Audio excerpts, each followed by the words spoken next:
ওকে, আমার প্রজেক্টে তার মানে আমার এই প্রজেক্টে একটা এরর না অ্যাকচুয়ালি আচ্ছা এই জায়গায় আমি একটা রেফারেন্স আসতেছে না, তার মানে ফাইন্ডের মধ্যে আমি কোন রোলের মধ্যে রাখতে চাইতেছি, ইউজারটা আমি কোন রোলের মধ্যে রাখবো। আমরা যদি রোল দেই,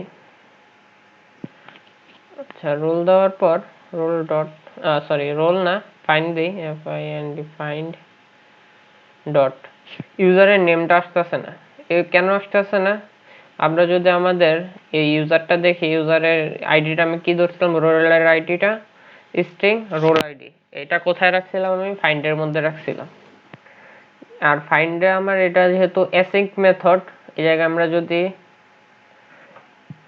ওকে এটা ওয়েট দেওয়া লাগবে, ওয়েট না দিলে আমার এখানে আসবে না। এখন যদি আমরা দেই ফাইন্ড ডট এই যে নেমটা আসছে, আমরা এই রোলের মধ্যে এই ইউজারটা রাখতে চাই, যে ইউজারটা সিলেক্ট হয়েছে ওই ইউজারটা।